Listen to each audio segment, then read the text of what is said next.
Hello again, everybody. Lance Russell and Dave Brown right along ringside. By golly, we're about ready to go with more big action. Thank you very much, and welcome to Georgia Championship Wrestling. I'm Gordon Solie, your host, and we have quite an hour in store for us. Hello, everyone, and welcome to Championship Wrestling at ringside. This is Vince McMahon, along with wrestling's only living legend, Bruno Sammartino. Welcome to this week's edition of Mid-South Wrestling Television. I'm your host, Boyd Pierce, another outstanding card. Hey guys, and welcome back to another edition of the Regional Rasslin podcast, where we talk the territories. And I am, as always, your host, Ray Russell. And this week, guest co-host Jammie Ward returns yet again as we continue to talk August 1981 in the Georgia territory. The fabulous Freebirds feud continues to heat up between Michael Hayes and Terry Bam Bam Gordy. Kevin Von Erich makes his presence known on the Superstation. NWA World Heavyweight Champion Dusty Rhodes comes back to town. Bruiser Brody going to finish up his feud with Big Blackjack Mulligan. And we have a new Georgia Heavyweight Champion as Ken Patera leaves town. Meanwhile, the Masked Superstar is back in the Peach State. Plus, Ole Anderson going to take over as Booker of the company, and Jammie will appreciate this one. Iron Mike Sharp Jr. has a new attitude. Okay. All of that and so much more here this week on the show. But before we get rolling, just a quick reminder that you guys can listen to the Regional Rasslin podcast plus sister shows like the Wrestling Memory Grenade, now in the year of 1988 in the WWF Project. You can also listen to the Wrestling Stoop with the legend himself, Bob Roop, Barry Rose and Captain Nick Massey's Glory Days Grapple Concast. And dropping the day after WrestleMania 40, it's the debut edition of Dan Gennety's Pro Wrestling Academy, going back in time and covering the history of Japanese professional wrestling in the English language. And you can listen to all of those shows and so much more over at WrestleCopia.com. That's WrestleCopia.com, or anywhere your podcast streaming needs are met, from Apple to Spotify, Pocket Cast, and beyond. And while you're at it, do me a favor, guys. Follow me on social media for all the latest goings on here at the WrestleCopia Podcast Network. You can follow me on X, formerly Twitter, at Rasslin Grenade. That's at RASSLIN Grenade. Also, follow and like me, Facebook.com/Rasslin Grenade. And while you're at it, why not subscribe to YouTube.com/Rasslin Grenade as well. And last, but certainly not least, now would be a fantabulous time to become a WrestleCopia patron. You can find me over there at patreon.com/WrestleCopia. That address again, patreon.com/WrestleCopia, talking about that $5 all access tier. Get you so many gifts for just $5, including all of my insanely detailed show notes for every episode of The Grenade, Monday Warfare, and the Regional Rasslin podcast. You'll also get early access to many of the podcasts here on WrestleCopia, where you can listen days and sometimes as much as a week earlier than the rest of the listeners. Then from there, it's remastered versions of the earliest episodes of The Grenade Show covering the 1989 NWA project. Includes enhanced sound quality, plus new content and conversation never heard before. But that's still not all. You also get digital downloads for your viewing and reading pleasure, random bonus video drops, and of course, our Patreon exclusive Watch Along series, covering many past WWF and WCW events. And for those who are already patrons, you know that the video casts have begun to launch, more on the way very soon. And you get all of that for the low, low price of just $5. No subscription, cancel anytime, give it a try for a month. I think you like all of the content that I offer, and every penny of it goes right back here into paying the bills to keep the WrestleCopia Podcast Network and all of the great shows here up and running for the months and the years to come. And now, with all of that said, it is now time to jump back into Georgia, 1981.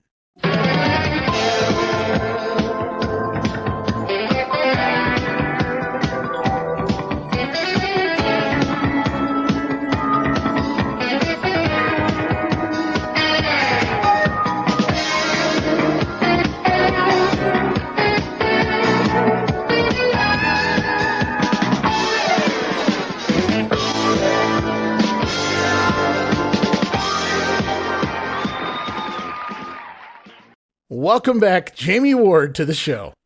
As always, my pleasure, Ray, to be back with you.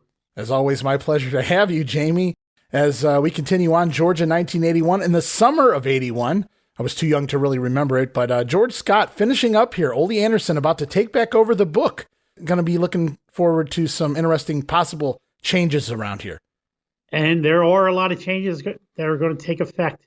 I mean, now through what we say the end of 82 is considered the golden period for Georgia Championship Wrestling. Well, business will pick up, that's for sure. One thing that I forgot, I'm going to take total blame on this because I am the navigator of the show here, Jamie. Last week on the program, we discussed Michael Hayes taking on El Toro. You remember the guy that held Bruno Sammartino to a 60-minute draw at Madison Square Garden? Shame on me. We kind of pivoted and started talking about something else, and we never went back to the matchup. I totally forgot to mention the post-match altercation between Michael Hayes and Terry Gordy, which saw Hayes defeat El Toro in just over 3 minutes' time, and then kind of encouraged Terry to get in the ring. And as we know, Terry never backs down from a fight, and off they go. So we get a little brawl there in the studio between Hayes and Gordy as well. Yeah, and it was a wild one for sure. So I do apologize, everybody. We try to cover everything that we actually visibly see here on the video footage that we have, and that was certainly on there, and I totally missed it until I went back and edited the show, and I said, how did I miss that? So I apologize to you, Jamie, and to everybody out there. So wanted to touch on that at the beginning of this episode. Hayes and Gordy have started to throw down, so to speak, here on TV. The conclusion to that brawl saw Snuka and Gordy rub Hayes' face into the concrete. Right, and in the mat. Give him mat burn. The concrete would have caused more injury, but it was the mat burn that would have caused that to ruin that beautiful face. So Michael Hayes gains the pinfall on El Toro, and now adding a little more. Terry Gordy charges the ring. Terry Gordy and Michael Hayes in a wild Pier Sixer now.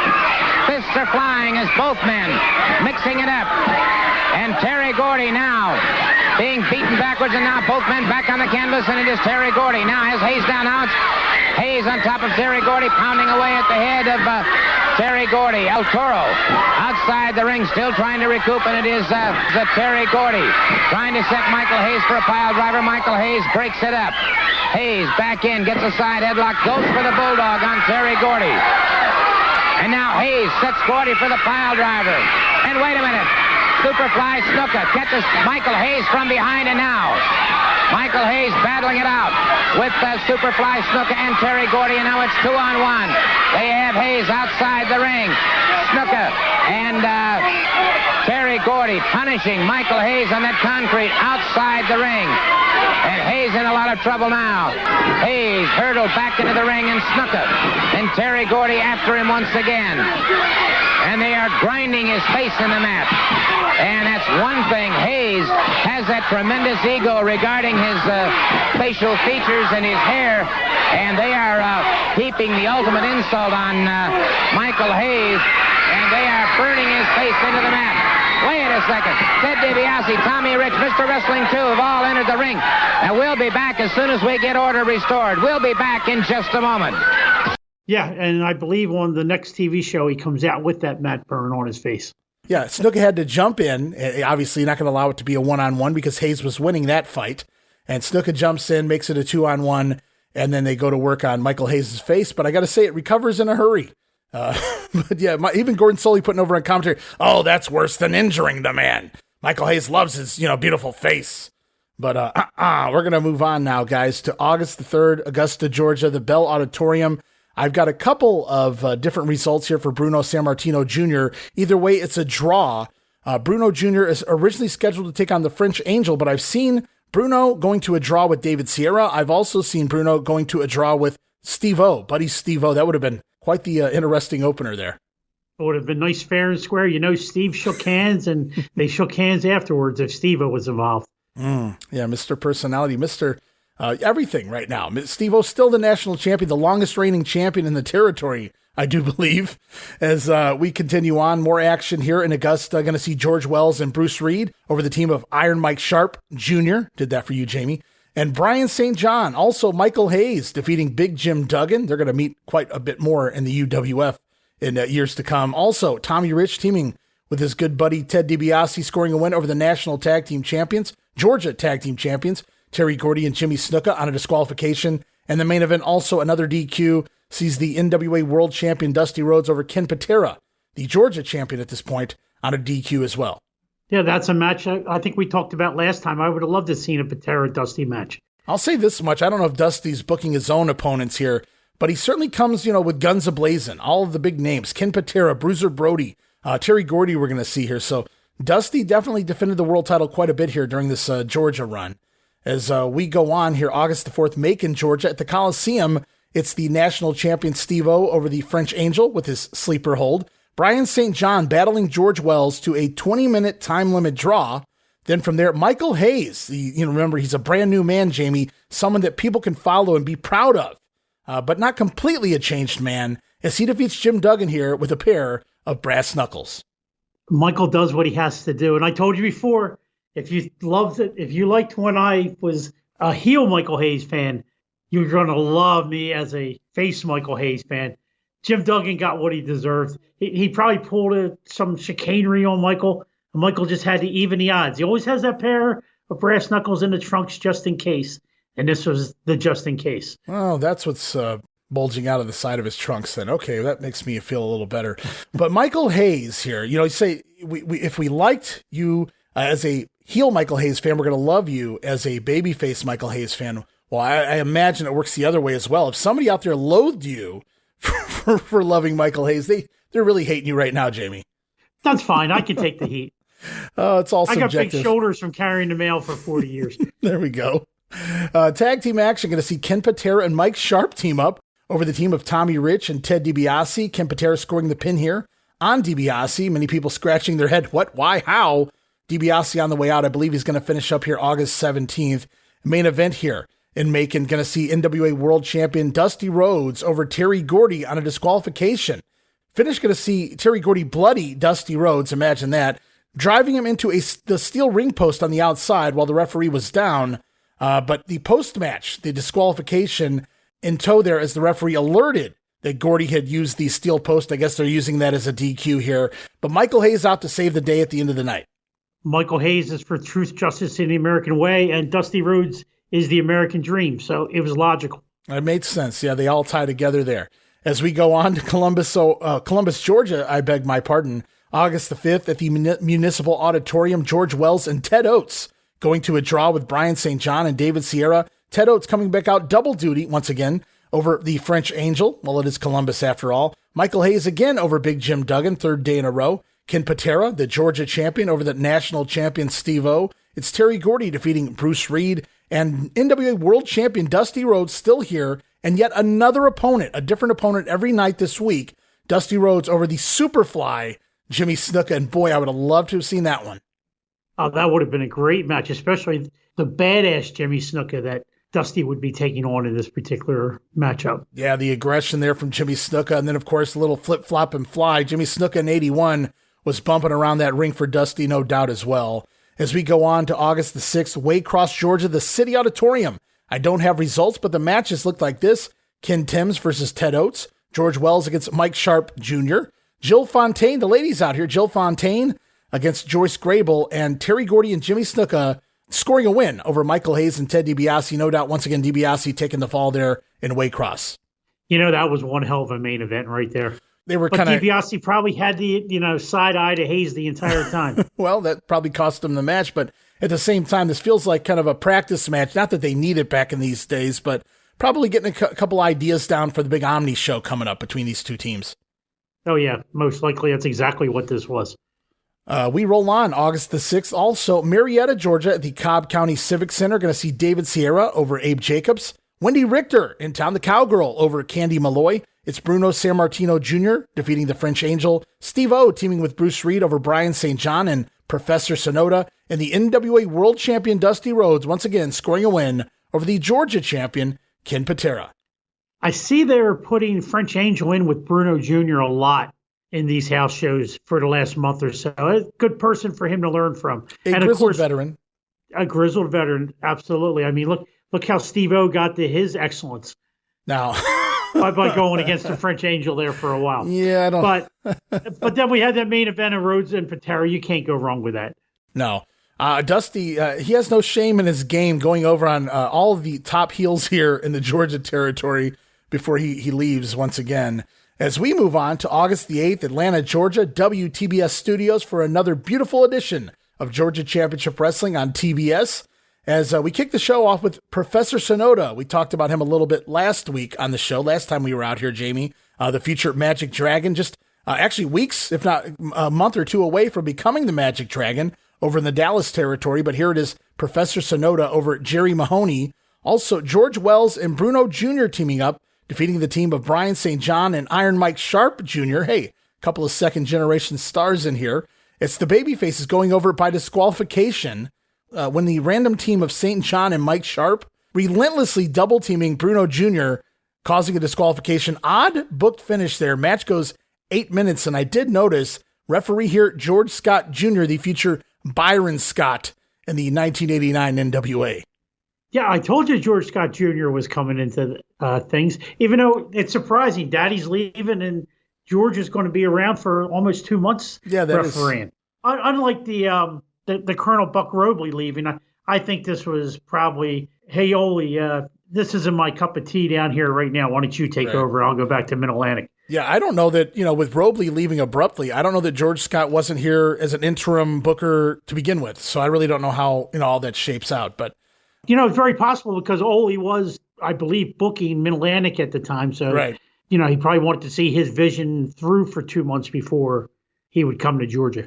Even though several times he booked both promotions. Still oddly booked finish here, I thought anyway, with a team like Bruno Jr. and George Wells winning by DQ over St. John and Mike Sharp. The heels never really teamed before, but they do this little double team beatdown here on Bruno, and babyfaces go over. I thought we could have got a pinfall here easily. Yeah, both guys are expendable at this point, but I would have liked to seen, if we didn't have the Georgia champions that we had, I think Sharp and St. John. Oh, get out of boo. Maybe in Knoxville. I don't know about Georgia. Even in Georgia at the time, I think they could have been tag team champions. Oh, I think that would have been a train wreck. With the proper push. They might have needed somebody to talk for them. So, even I will admit, but Mike isn't the best on the microphone. Okay. Okay. But they could have been just like the team of Duggan and St. John or. Well, that's what I was going to say. Boy, you gave up on Duggan pretty quickly here, pivoting over to a three-man team of St. John, Duggan, and Sharp. The original Rat Pack. Oh, there we go. Yeah, okay. Well, we're going to move on with this show.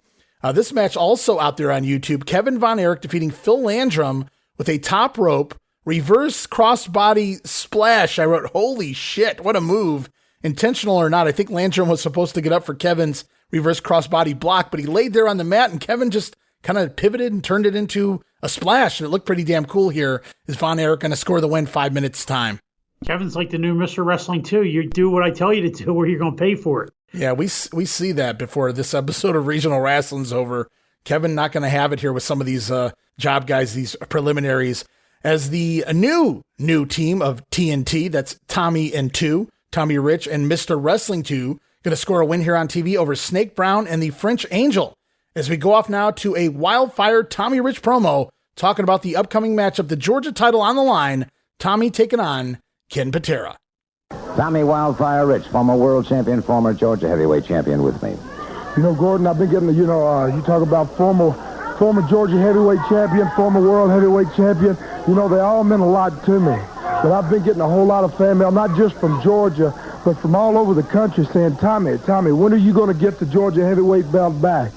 Well, my time's coming, Gordon, and I'm going to stick with it, and I'm going to keep going until I do get that Georgia belt back. Well, I can certainly understand how you feel about that, Tommy, and I know that the fans are certainly solidly behind you all the way in hopes of recovering that title. I'd like to point out that wrestling will be... Gordon, that's it. The do-or-die match. This will probably be the last time that Ken Patera gives Tommy Rich a shot, because he's been dodging and trying to get away. Well, Patera, just like I said, this might be my last shot, and just like I told you before, I was going to be a thorn in your side until I got to Georgia. So Tommy says he's going to stick with it till he gets the Georgia title back, Jamie, and then he also says in the same promo that it's do-or-die time at the Omni versus Patera, because this is possibly Tommy's last shot at the gold. So I wrote, He's going to stick with it as long as it takes. And then in the next sentence, selling it like tomorrow is possibly his last title opportunity. So come on, Tommy. I'm going to stick up for Tommy in this one. He never knows if it's going to be the end for him. I mean, a different rat every night could take him down at any point. That's true, yeah. I don't know what they had shots for back in the day, but I'll tell you what, it is what it is. We'll wait and see what happens there. But this interview here, I mean, we'll get to the results of this, but you could kind of tell the way this title match is going to go just because of this interview. Plus, it's a great way to sell tickets because Tommy's confident that Tommy's going to get the belt back. Yeah, well, he has every reason to feel that way. As we roll on, more action in the ring. Georgia Tag Team Champions Terry Gordy and Jimmy Snuka over Abe Jacobs and Rick Thor. Hey, the Nature Boy Ric Flair back in town here this week. Kind of get a little build up here, back nationwide again. Wonder what's coming for the Nature Boy in the upcoming weeks and months. As Ric Flair scoring a win here over Don Gilbert. We're also going to see Bruiser Brody score a win over Mike Fever. Unfortunately, we don't have tape of that match, but you know he beat the hell out of Mike Fever. Mike Fever wishes he had a fever and called in sick, I'm sure, as he gets stuck with Bruiser Brody. But how about that? Ric Flair randomly placed right back here on TV out of the blue, and I think we know why. We'll all find out in about 8 weeks. Yeah, it won't be too long. So we just talked about Bruiser Brody picking up a win here, one-on-one with poor Mike Fever, but the feud continues between Brody and Blackjack Mulligan at the Omni tomorrow night. Right now, we're going to hear from the Bruiser talking about that upcoming Lumberjack match with the Blackjack. Hey, gentlemen, that if you listen to him, you'll find out. Hi, Gordon.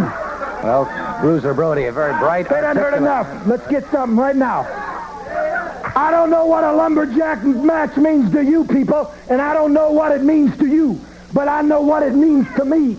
It means that Cowboy Mulligan can no longer step into the ring with yours truly, Bruiser Brody, by himself. He's bringing 12 additional men with him. I'm taking it that it is now 13 men against me. And I want to make it real clear that all 13 men, including Big Cowboy Mulligan, ain't going to change what's been happening for the last month around here. I'm still going to kick his up around his neck, and for anybody who's concerned, especially tomorrow night. Now wait a minute, especially all those wrestlers around the ring, I'm going to tell them right now, the first lumberjack that lays one finger on me, I'm going to unload on him. I'm going to knock the living daylights out of him. I'm telling everybody who's coming to the Omni that I fight my own battle. And Mulligan better learn to fight his own battle. And the first time and the last time, I'm going to kick Mulligan, Tiny, and everybody else who sticks their nose in my business. Now, I know there's going to be a lot of guys on the card that don't come out as lumberjacks. I'm going to take it that they're real smart, but they're big cowards. And I know there's going to be a lot of guys on the card out there as lumberjacks. I'm going to take it that they're real brave, but real stupid. Well, there you have it. Comments from Bruiser Brody.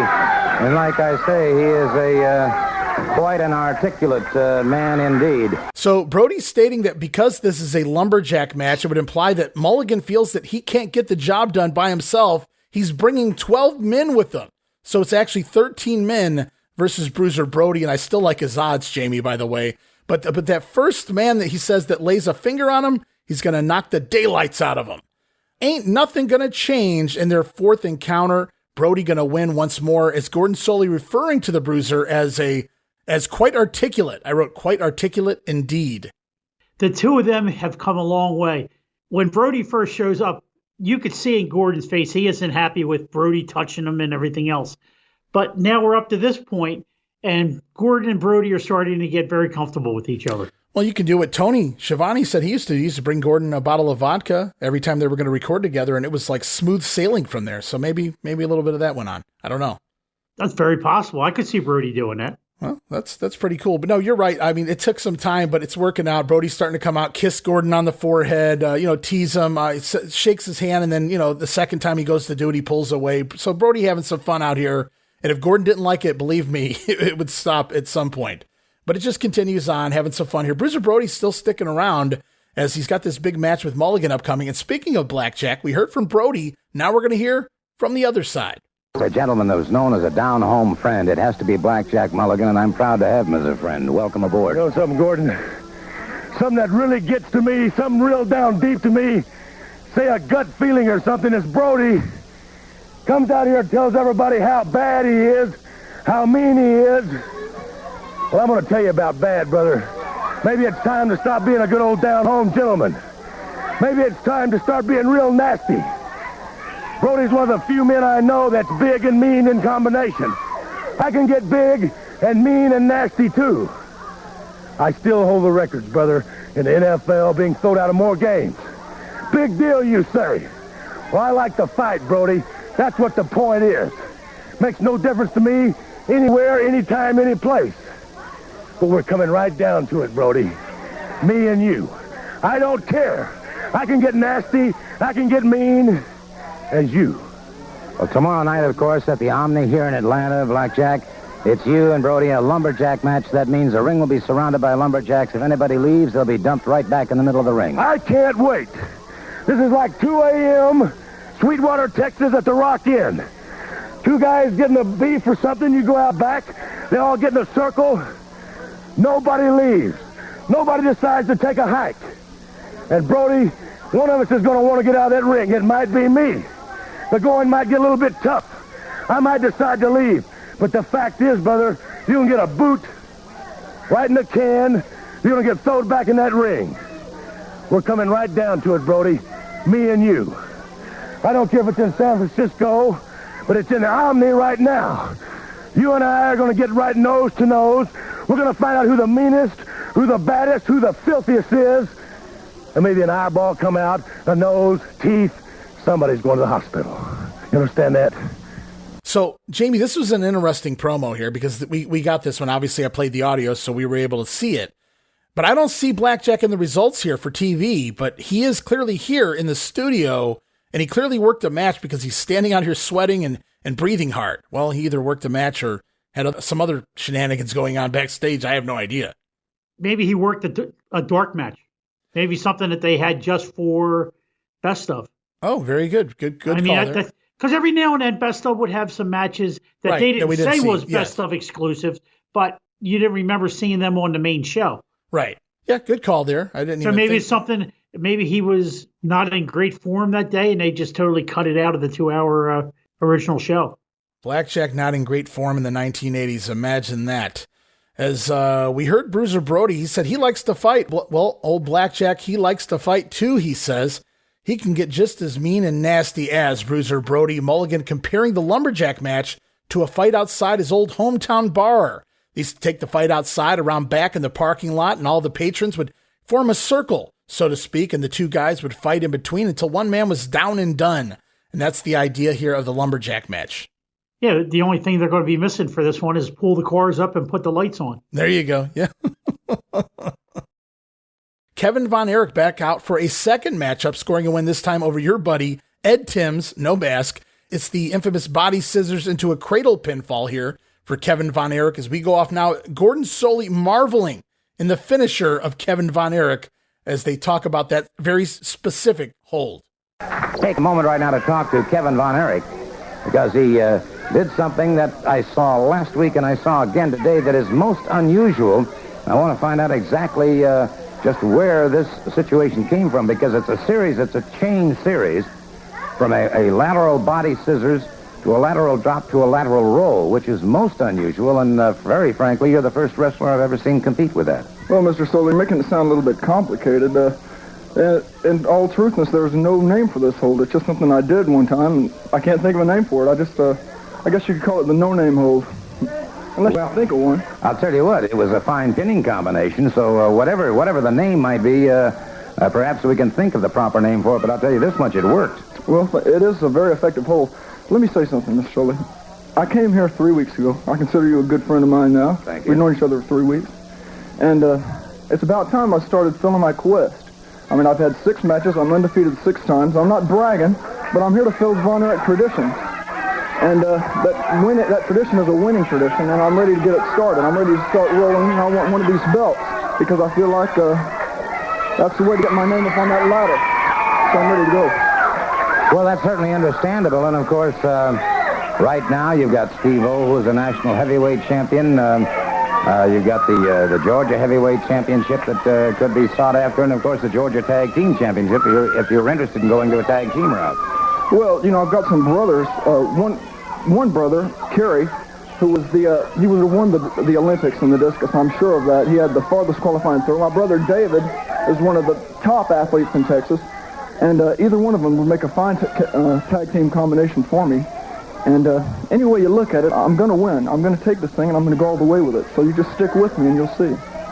Fair enough. A very confident, but justifiably so, Kevin Von Erich. Thank you very much for Snuka. So Gordon questions Kevin Von Erich about that body scissors, that very unique move that he had where he would hook the guy while they were in a vertical standing position in a body scissors and then kind of rock them back and hold it into a cradle to score a win here.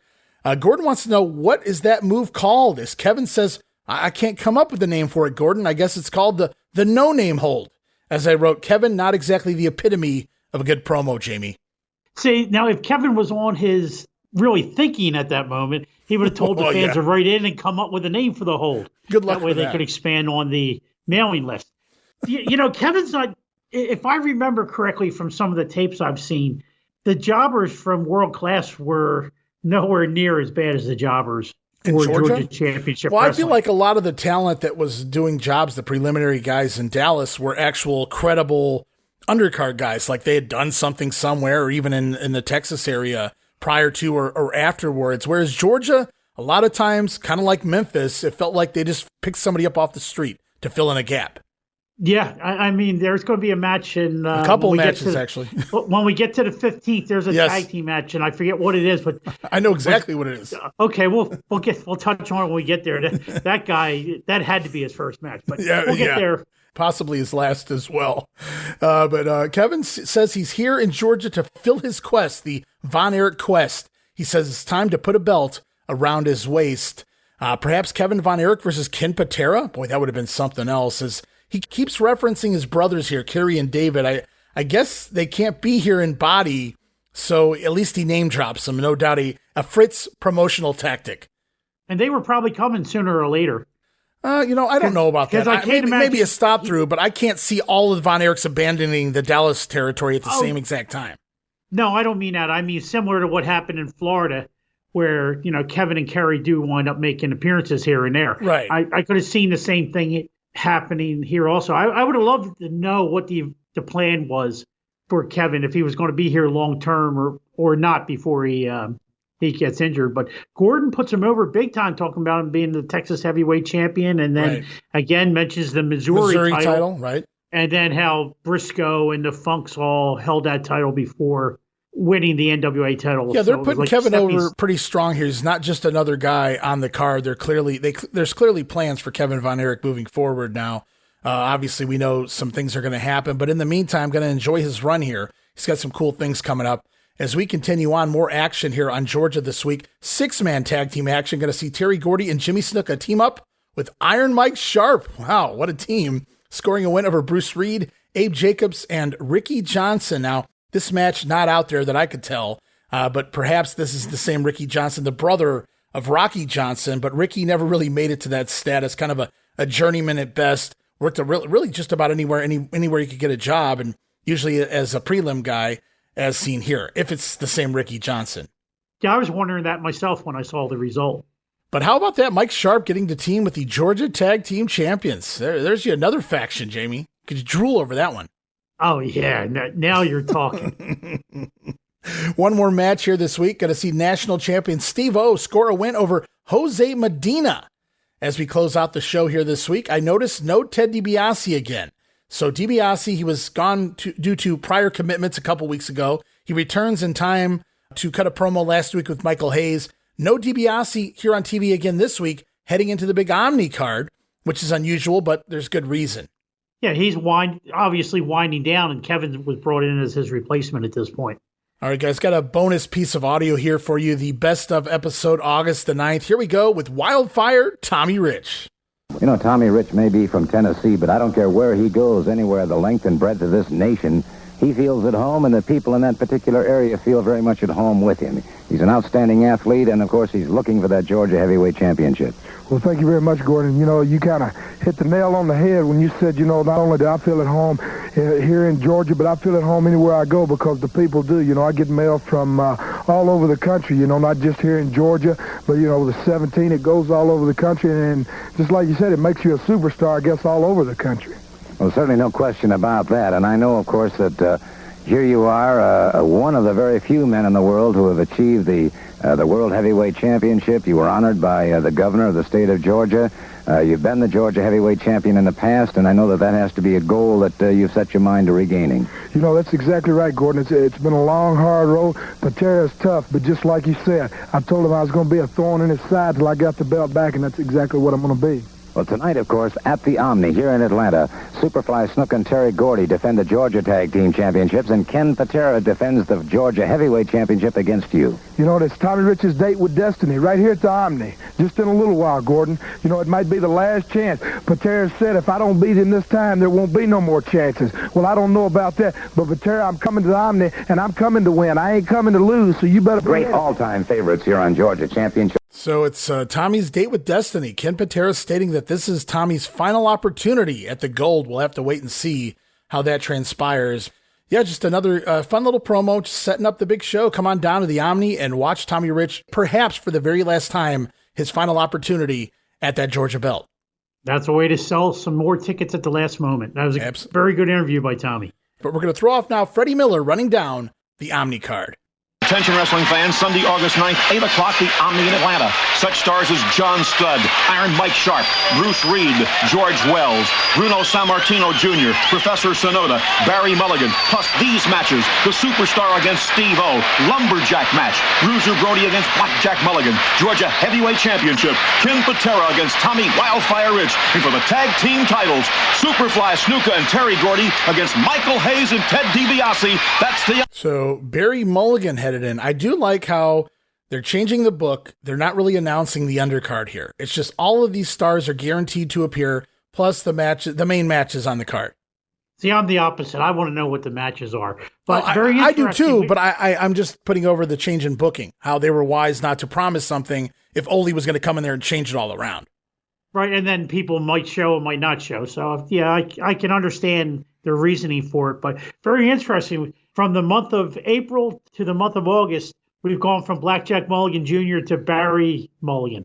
Right, and that'll continue to evolve, as we all know. But yeah, it's certainly a changing Barry Windham. He's going to eventually obviously become Barry Windham here full time. And it's just a slow morph in the character. He's going to go from that dark hair and the mustache, kind of like his pops, you know, down to the blonde hair that we come to know Barry Windham by. And I'm looking forward to seeing Barry any opportunity we get here. I don't know that he really appears on TV again. We only saw him that one time with Dad several months ago now. But yeah, very interesting to see if Barry Windham pops up at all here later in the year of 81. Did I ever tell the story about how he became Blackjack Mulligan Jr.? I didn't know there was a story behind it. I just always presumed it was, you know, Dad trying to rub the name off on him. But I met Barry at one of Barry Rose's CWF Fan Fest down there in Tampa a couple years ago. And I asked him the question about why did you become Blackjack Jr.? And he said, well, I was in that car accident. I was in the hospital and I was basically out of it. And from what I was told, Blackjack came in, threw me over his shoulder, drove me to Tennessee. When I woke up, he said, you're not going back to Florida for a long time. You're under my watch from now on, and you're going to become Blackjack Jr. And don't step out of line. And Barry said, I never gave lip to my dad because I knew he'd kick my ass. Well, I was going to say, I remember Mulligan Sr. taking charge of Barry Windham at one point because he was getting a little out of control there down in Florida. Now, obviously, the namesake goes along with that. That makes total sense to me. So, Mulligan, you can't blame him keeping a close eye on his son. And maybe that's why Barry was, you know, still around for as long as he was there. And we got all those great matches all those years. And, you know, since you brought up the Fan Fest, guys, we're going to throw off right now to a quick ad for Barry Rose and Captain Dick Massey's Glory Days GrappleCon.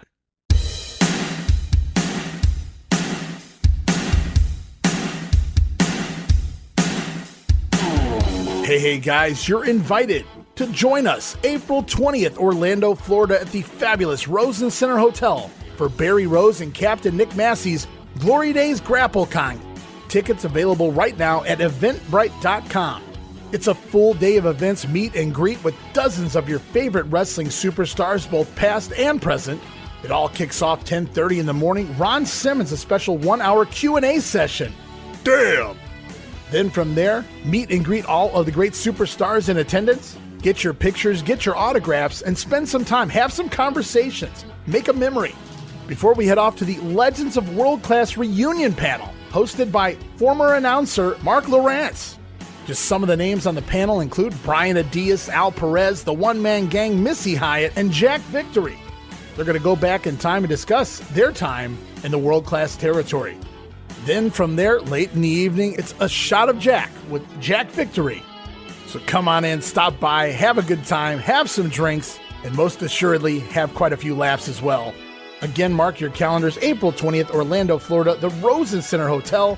It's the Glory Days GrappleCon. Get your tickets today over at eventbrite.com.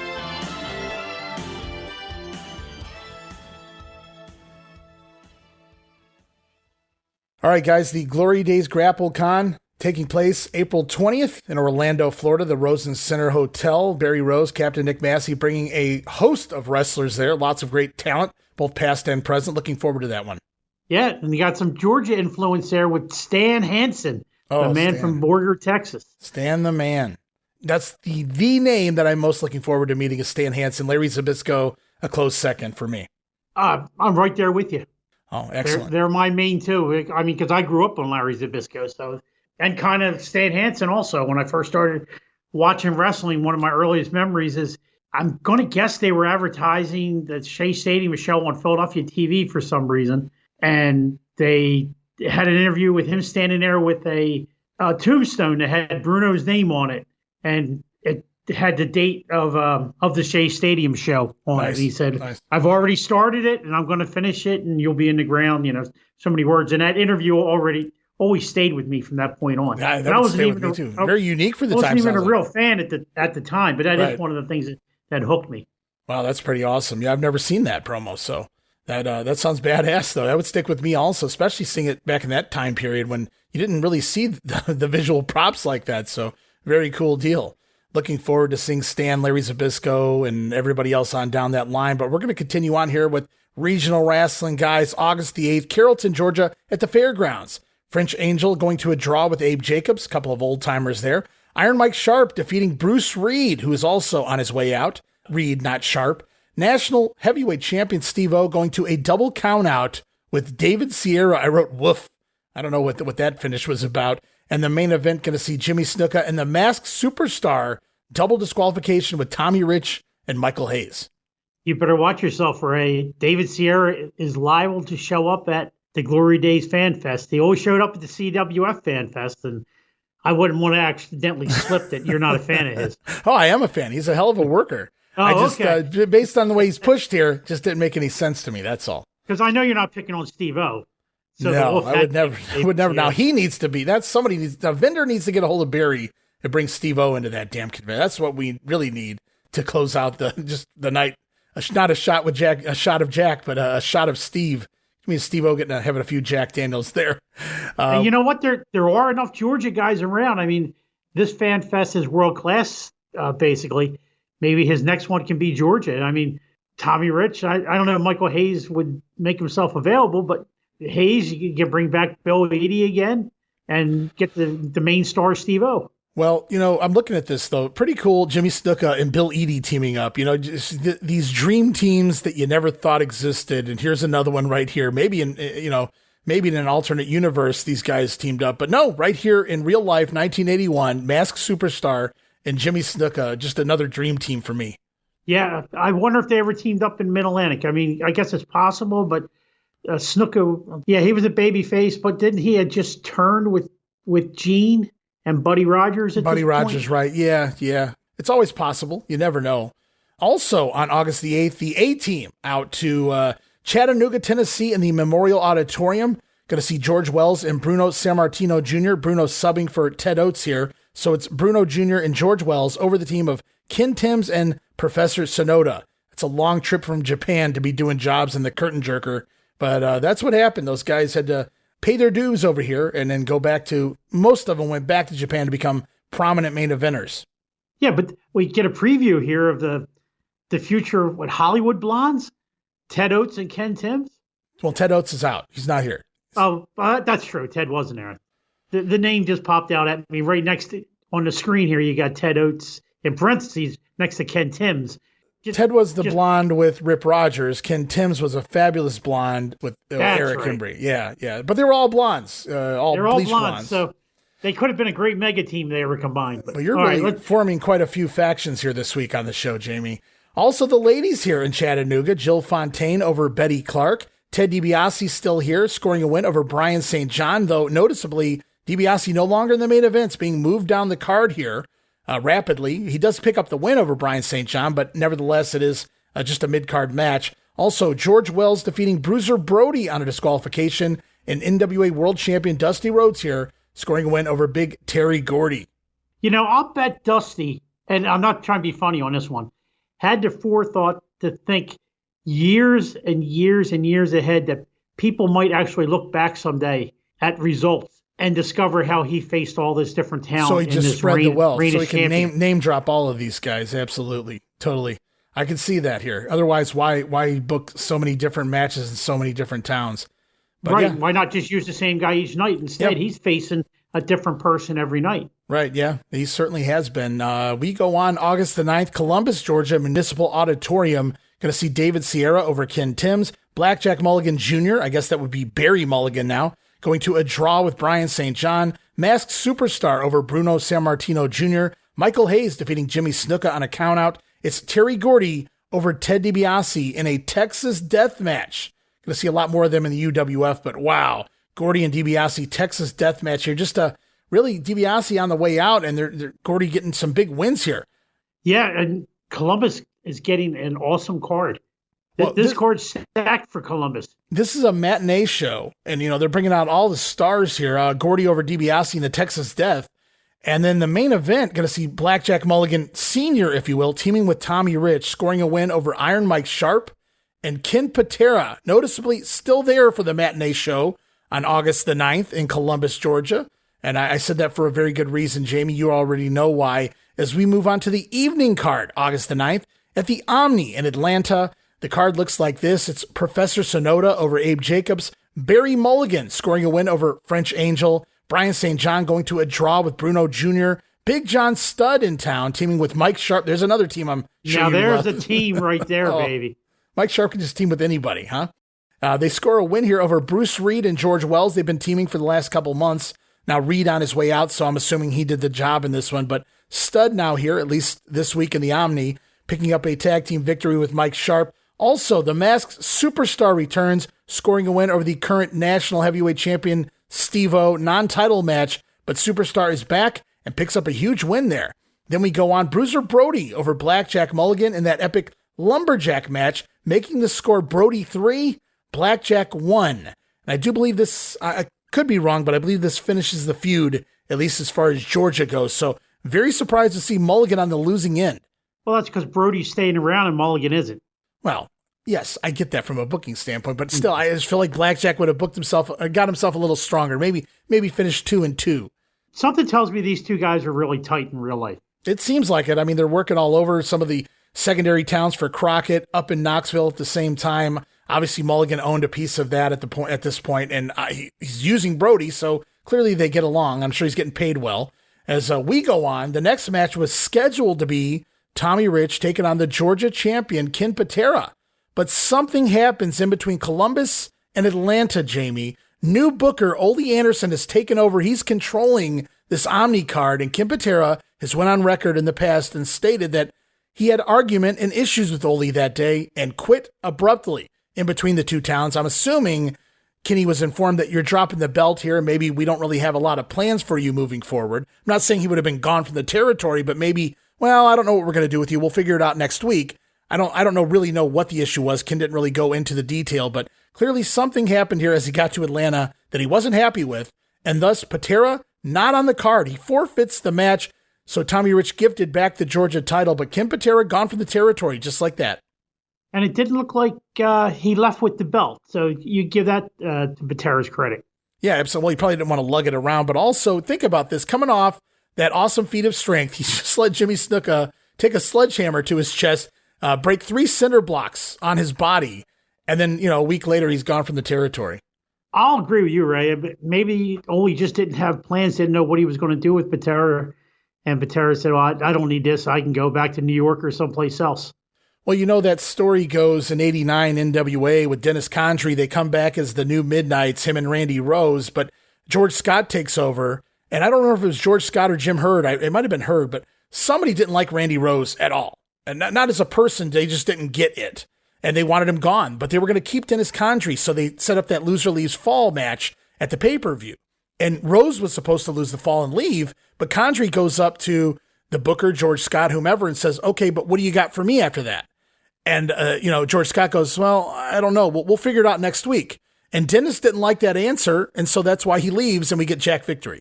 Right, and still, poor Randy Rose takes the fall. Yes, he takes the fall because even though he's actually a member of the Midnights, they wanted him gone. But the funny part is George Scott leaves, and Randy Rose returns. Right, yeah. So it's just all for naught. Early WCW 1989, because Jim Crockett Promotions to over with, is a different animal. It is. It doesn't straighten out until Scott May. gets the boot. Yeah, Scott gets the boot. These are about 3 months, yeah. But I'm not trying to confuse everybody and talk about that. But it was a similar situation, I thought. Condrey, they're looking for the long term. Okay, I can go out there and make a good payday today. Patera goes, I can go out there and drop the belt today, but what am I doing next week? Well, everybody's kind of tied up. Teddy's leaving, and we got Gordy feuding with Hayes here, so I don't really know. You can't feud with Tommy. You've been fighting Tommy every night for 3 months.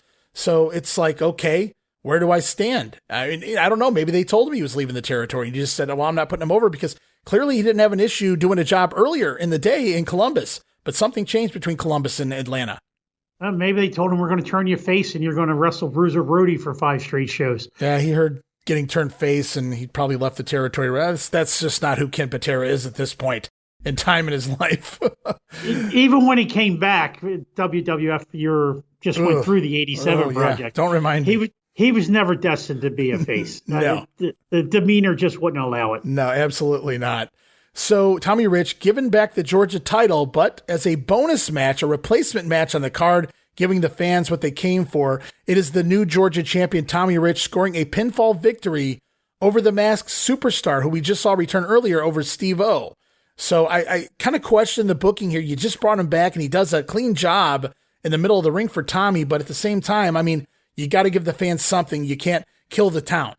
And from what I know about Bill Eadie, I wouldn't be surprised if he went to Ole and said, hey, why don't we do this? Well, one thing's for sure, that this will continue on. These two will continue to face each other for quite some time to come. Yeah, this is just the beginning of their feud. It's going to be just like the Patera feud is going to go for a couple of months. And we're going to close out the night in the Omni. Georgia Tag Team Champions Jimmy Snuka and Terry Gordy defeating the duo of Michael Hayes and Ted DiBiase. And once again, no doubt, had to be DiBiase taking the pinfall here in the main event of the night. But Snuka and Gordy going to retain, and Michael Hayes going to have to look for another partner, it would seem. Yeah, and he's going to have to look high to find that partner. And I don't mean Michael Hayes flying high. He's just going to have to look way up in the sky, and I think he might be able to find a partner. Yeah, we'll have to see how long it takes him to find his next partner here. As we continue on the following day, going to run through a couple of cards here, guys. August the 10th in Augusta, Bell Auditorium, David Sierra over Rick Ferreira, Steve-O defeating the French Angel, George Wells over Brian St. John. It's Mike Sharp downing Bruce Reed. Wow, Mike Sharp over Bruce Reed. You know Reed is on his way out. Also, Masked Superstar. Remember, he's back, scoring a win over Michael Hayes on a DQ. Perhaps Hayes pulling out those knuckle dusters, getting caught with him this time. I'm not sure. Main event going to see Snuka and Gordy, the tag team champions, over Tommy Rich and Ted DiBiase. So DiBiase doing the right thing, taking a few pinfalls on the way out. Nothing to be ashamed of because he's still main eventing. Consummate professional, and he had a great 10-month run in Georgia. He absolutely did. Also, August 11th in Valdosta, Georgia, at the Mathis Auditorium. I don't have the results, but the main event, again, Michael Hayes and DiBiase, we saw it at the Omni, seen it again here, taking on Snuka and Gordy, and you have to imagine right down the line, DiBiase doing the job for the tag team champions. As we roll on, I don't have a whole lot of results for this week, Jamie, so we're going to jump back into TV once more. August the 15th, WTBS Studios, right out of the gate, Gordon Solie welcoming us to the program as he shows off a shiny new trophy. It's rumored to be given to the most popular wrestler. You too can vote, Jamie, by sending in a postcard and a postcard only. So you talked about Kevin Von Erich dropping the ball, not trying to get the mailing list, bolster the mailing list. Well, no problem. Gordon doing it right here, right now. You guys can send your postcards straight to TBS Studios. I bet Ted Turner loved that one on Techwood Drive because fuck those P.O. boxes in the post office, Jamie. I've always said you can't trust a postal worker. You can't trust a clerk. You can trust the carriers because we carry this nation on our back. Okay. Every single day. I love it. I love it.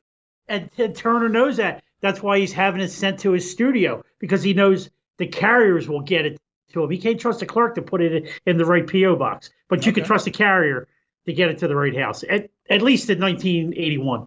Well, I got to say this much. At least they're having the postcards sent to a place of business, Techwood Drive here, TBS Studios, rather than Bill Watts in 1986, basically having all postcards sent straight to the Watts family home in Bixby, Oklahoma. Bill probably regretted that sometimes. Could you imagine, you got the address, you figured out, hey, that's Bill Watts' house, and you went over there looking for Bill, and he comes out with that trusty Freebird wing clipper, the baseball bat in hand. Oh. Get off my property. And I'm sure Bill wouldn't be afraid to use it in real fashion. No, definitely not. I can have throwback visions of my grandfather telling people to get off of his property, and that was in Cleveland, Ohio, but remember, he's from southeastern Kentucky. So when a true mountain man hillbilly tells you to get off their property, they mean it. But here we go, guys. Out first on the show, we talked about it, Jamie, at length just a moment ago. The once again Georgia heavyweight champion, the Wildfire, Tommy Rich. So once again, the champion defending the title for the people, says Tommy, the people of Georgia and those pretty Georgia peaches. Tommy Rich, he says he's going to defend against anyone, anytime, anywhere. As Gordon Solie referencing a new foe and challenger in the way here for the Georgia title, but we'll have more on that later in the program. But Tommy Rich, once again, the Georgia champion, and right at the start of the show, letting everyone know. I mean, based on the interviews from last week, I was convinced that he was getting the belt back. So whatever happened between Ole and Patera probably didn't have to deal with the belt. No, I'm sure it was a lot more than that.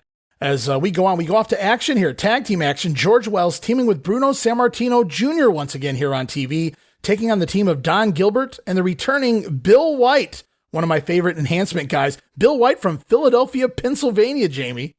That's why I always cheered for Bill White. I love it. Did you ever meet Bill White? Unfortunately, I never did, but he's going to play an important role in 1982 in a match that we'll get to it when we get there that involves Michael P.S. Hayes and one Rowdy Roddy Piper. Looking forward to that. Yeah, but I always loved Bill White. He was one of my favorite preliminary guys. As the referee for this one, Nick Patrick, and both baby faces looking good here. And they're both over with the studio fans. They're really popping for David Sammartino and George Wells. Bill White taking over on the offense on George Wells for a little bit, but misses a charge in the corner. The baby faces taking back over from there. Bruno tagging in and is a house of fire, blocking a Bill White atomic drop attempt, tagging back to George Wells, who goes all bonzo gonzo on the opponents, picking up the win over Bill White with the flying shoulder tackle. This match goes 7 minutes and 16 seconds, and you look at the names and you go, 7 minutes, but really a fun, constant motion action here. Just no downtime. Well, it's all downhill from here, so this is a proper match to enjoy. If you do happen to watch this one on... The Grenade? The YouTube? Yeah, your YouTube. I'm sorry, Ray. I got tongue-tied. You're good. Take a look at David. From behind, he actually kind of resembles Bruno a little bit. Forget about. Are you calling Bruno an ass? He had the high tights, like Bruno always had those tights pulled way up, and he turned at a certain angle, and I said, "Damn, he is Bruno's son." Wow. Okay. Yeah, I didn't really. And no, I wasn't checking out Bruno Jr.'s ass. It's just that it looked like the lower section of Bruno's body. I got you. Well, I tell you what, man. I should have mentioned at the top of this episode, this is not only on my YouTube, but this begins the rest of the year. We're going to see basically full episodes every week here if TVs are available out there. I'm going to do my best to try to add them as long as we continue on with the show so people can catch up and go watch it before they listen to us here. But every episode does exist. It may already be out there under somebody else's YouTube account. I don't know. But from August 15th forward, pretty much every episode all the way through the end of the year in its entirety. So we're going to be able to cover a whole lot more. Yeah, I did not see this one available with anyone else. So you're the only one that has it that I know of. Well, it's out there, guys. Go check it out right now, youtube.com/Rasslin Grenade if you want to get a jump and kind of see some of the stuff we're going to be talking out here.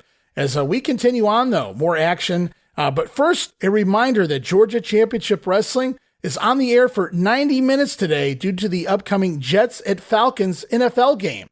Freddie Miller. Boy, was I pissed when I found that out. I'm so sure you were. You know, I didn't take nicely to the Atlanta Braves interfering with my wrestling. Nor did I. And then I find out that the Falcons are going to bother my Saturday Night Wrestling. And then later on, I find out that the Atlanta Hawks are going to bother my Saturday Night Wrestling. And then college football is going to bother my Saturday Night Wrestling. I was not happy with TBS and Ted. Damn it, Ted. Wrestling brought you to the table, man. Have more respect. Letters that Tech would drive at the time. You should. A postcard, not a letter. Send a postcard. I'm so angry 40 plus years later. I love it. So Freddie Miller going to join the show at this point as well. So we already heard about the Jets at Falcons causing this episode to go 90 minutes, but somebody told John McAdam and Al Getz here in 1981 that the MLB strike is officially over. After 713 canceled games, the Braves are back in action and doing well. So Rasslin will be on next week. Here we go. At 3:35 in the afternoon, 3:35 to 5:35 next week before the big Braves doubleheader. See, this didn't bother me as much. At least I knew what time to tune in, and now my whole Saturday night it will be free. And they're giving them the full 2 hours. Yes, and they're getting the full 2 hours. Now, unfortunately, no argument here for me. I'll be a good boy. No argument. Okay. Well, also next week there will be no best of. Now that pisses me off. Tomorrow night, Freddie Miller says there will be no best of show due to other sports. Yeah, I know, and I was upset that day too. Oh, it drove me crazy. This went on forever, guys. This went on into the 1990s. This drove me nuts as well.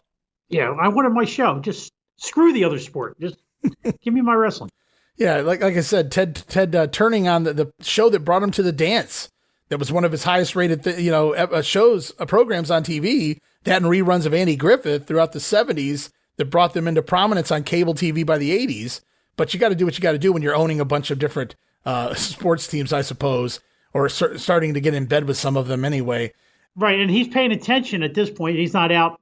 I don't know if he'd already won or he's about to win the America's Cup, out there sailing. So, right. When he wasn't around, everybody else could do what they wanted. But, when Ted has attention on things, he's got to put his Braves. I understand that, but I still wasn't happy about it. No, I agree. As a wrestling fan, that's all we really cared about. Give us our Rasslin.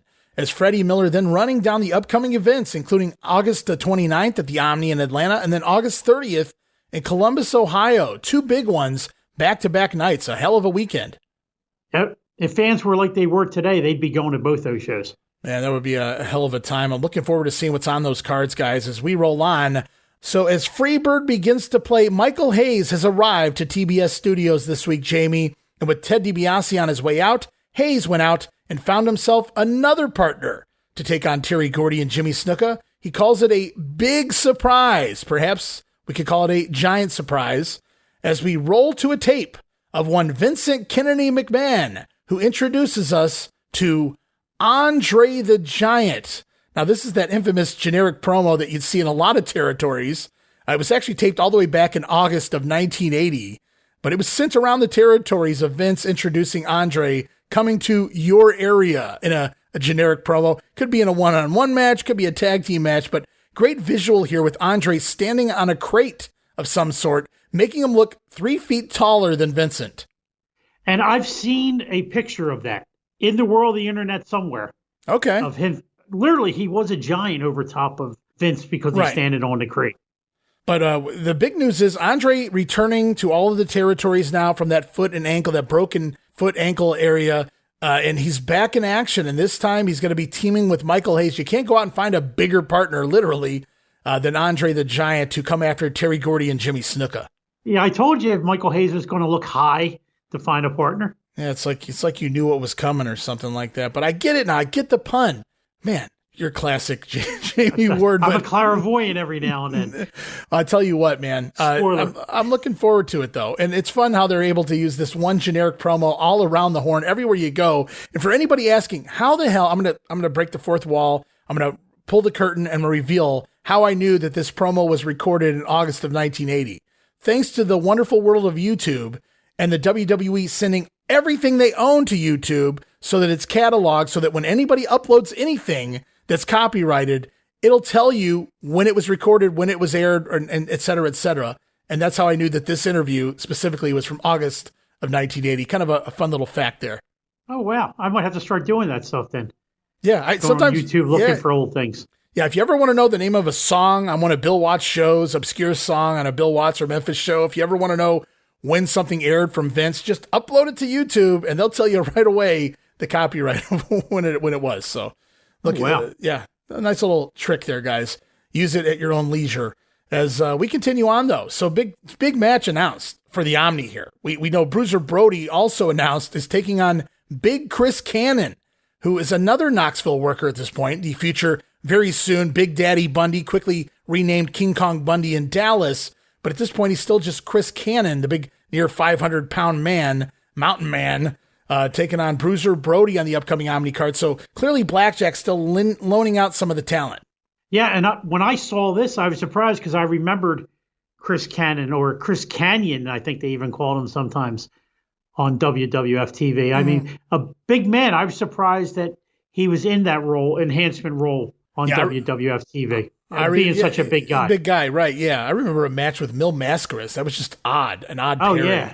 But, I just thought it was kind of cool to see his name pop up here. He's in Knoxville. I remember him telling the story about kind of starving there, not really being used to what he thought was his potential. And then he gets the job down there with the Von Erichs. And, the rest is history. King Kong Bundy is born. But he's Chris Cannon here in the summer of 1981, and he's going to be taking on Bruiser Brody. That could be fun. Also, we learned that Tommy Rich going to defend that Georgia title against the Masked Superstar. Then from there, tag team action. Tag team champions Snuka and Gordy, says Freddie Miller, battling the team, as we know now, Michael Hayes and Andre the Giant. So we only know 3 matches thus far for the Omni, and probably nobody here in Georgia knows what a Chris Cannon is, but Tommy Rich and Superstar, and then that tag team match, sign me up. Yeah, I'm going to guess they're going back to Rich Superstar because Superstar can claim that he wasn't prepared for Tommy Rich that night, and he'd already wrestled 1 match. So right. Give him a chance to prepare and rest, and he'll beat Tommy Rich. Oh, we'll have a. I'm going to guess that's where they're going here. Well, Superstar is going to talk before this episode's over. We're going to have to hear his version of how everything played out. But for right now, we go back to the ring. Iron Mike Sharp teaming with David Sierra against the team of Ken Timms and Chuck Austin. And that is not the Chuck Austin for anyone who knows the story of the Rockers in 1990, the infamous Rocker Dropper, the lawsuit against the WWF. A guy by the name of Chuck Austin was basically paralyzed for life after taking the Rocker Dropper wrong from Marty Jannetty. I just wanted to be clear here. This is not the same Chuck Austin. No, definitely not the same Chuck Austin. As we get going here, referee George Scott Jr. So as you pointed out, George Scott is gone. Ole Anderson here, but his son remains. So he's going to be here for a little bit. As Mike Sharp starts it off, showing off his power, tossing Timms around the ring. Then Chuck Austin tagging in, and I wrote, holy shit, headlock from the wrong side. Then a takeover onto the mat from the wrong side as well. Clearly not even trained as Mr. Chuck Austin. This is not the guy you're referring to. We'll get to that match later, but this guy right in the same boat is Mike Sharp and David Sierra, then Maul Austin all around the ring, but some really awkward selling. Austin actually selling, bumping before the shots even land here. It's not really pretty. Mike Sharp, though, going to miss a corner charge as Austin tags out to Timms. Sharp having some trouble with the job, guys, giving them some offense. Kudos to Mike, as he's brave here, even allowing this green-ass Chuck Austin to give him a backdrop. And Mike Sharp is a big boy, Jamie. That could have went very wrong in many different ways. Yeah. But Sharp visibly working heel. Obviously, we know he's turned heel somehow, some way over the course of the last couple weeks. Much more aggressive in the ring and very loud now. Back to the Mike Sharp, arr, arr, arr. So I know you're loving that's that. the great Mike Sharp right there. And if you are watching along, this is pre-arm band Mike Sharp. Right. Yes, it is. He's got some tape on there, but it's not the black armband that he becomes infamous for later on to protect that hockey injury that he had. Yeah, that hockey injury, absolutely. So David Sierra finally tagging back in, nailing Austin with a high knee and then a big knee drop, finally going to finish off the job, guys. This match goes 6 minutes and 41 seconds, so another near 7-minute match, and this one, the opposite of the opener, not quite as entertaining. Yeah, nice to see Sierra get on a winning team for a change. Yeah. Unfortunately, he wasn't really in the match a whole lot. It was a lot of Mike Sharp. I would like to have seen a little more David Sierra. As I wrote, this match would have been over a whole lot quicker had Sharp used that armband. But like you said, he didn't have it yet. And I believe Sierra had just come off his initial run in Mid-Atlantic at this point, where he was, a lower card guy who would get some interview time every now and then. Yeah, I'm not sure where David was before this. I know he'll be back in Mid-Atlantic by the end of the year or the beginning of 82 as David Patterson. But yeah, right now he is in the state of Georgia. I'm curious to see how long he lasts here in this run. But Mike Sharp working the majority of the match. And I just would have liked to have seen a little more Sierra in there. But maybe that's what he was told to do since Sharp's actually getting the push. And a well-deserved push at that. Okay. Just wanted to make sure you got that in there. Before we go off right now to the Georgia Tag Team Champions, standing by with Gordon Solie, it's Terry Gordy and Jimmy Snuka. Gordy going to respond to comments made earlier by Michael Hayes. I want to take a moment now to talk to the Georgia Tag Team Champions. I'm talking about Jimmy Superfly Snuka and Terry Gordy because obviously because of what has happened earlier on this program, I'm sure that they must have some opinions they'd like to venture. There's only one thing we like to mention, Mr. Announcer. For one thing, we ain't coming out here to get all excited about anything. With Michael Hayes, we have got something to get straightened out with this man. Because all he does just comes out here and blab off his big mouth. Well, Michael Hayes, I guess you must show us a surprise that you always wanted to show us. Well, that's fine. Because Michael Hayes, we ain't done with you yet. But just remember one thing, my man.